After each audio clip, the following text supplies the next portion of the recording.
Have you ever felt that something is wrong with your life, but you don't know what it is? Everything looks fine on the outside. You're functioning. You're moving forward. You're doing what you're supposed to do. But inside, there's a strange emptiness, a quiet discomfort you can't explain. You wake up, and something feels heavy. You go through your day, and something feels missing. You try to distract yourself, but it always comes back. And sometimes, late at night, when everything is silent, you feel it the most.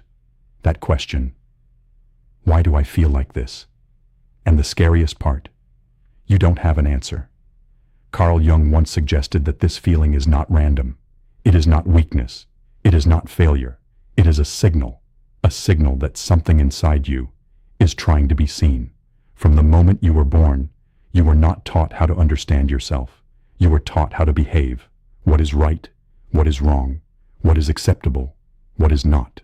You learned very quickly that certain parts of you are rewarded and other parts are rejected. When you were calm, you were praised. When you were obedient, you were accepted. When you were easy, you were loved. But when you were angry, you were corrected. When you were emotional, you were told to calm down. When you were different, you were told to fit in. And slowly, without realizing it, you started making a dangerous decision. You began choosing which parts of you are allowed to exist. You didn't become who you truly are. You became who you needed to be, to survive. You learned to hide your anger. You learned to suppress your fear. You learned to silence your truth. You built a version of yourself that people would accept, a version that doesn't cause problems, a version that doesn't feel too much, a version that doesn't disturb others. And over time, you got really good at it, so good that you forgot it wasn't real. But here's the truth no one tells you. The parts of you that you reject do not disappear. They wait. Every emotion you suppress, every thought you ignore, every truth you deny doesn't vanish. It gets pushed into the unconscious, and it builds, slowly, quietly, until one day it starts to affect you in ways you don't understand. Have you ever noticed how your mind doesn't stop? You replay conversations, you imagine situations, you think about things that haven't even happened. You call it overthinking. But what if it's not overthinking? What if it's your mind trying to process something you never allowed yourself to feel?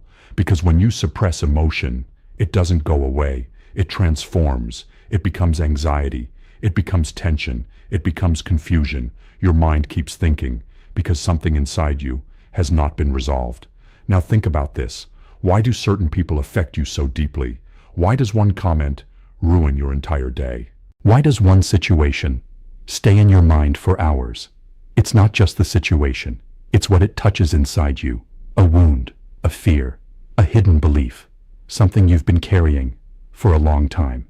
And when it gets activated, you react, not as the person you think you are, but as the part of you never healed. This is where the emptiness comes from. Not from lack of success, not from lack of people, but from lack of connection with yourself. You are living a life that is disconnected from your truth. You are doing what is expected, not what is real, and your mind knows it.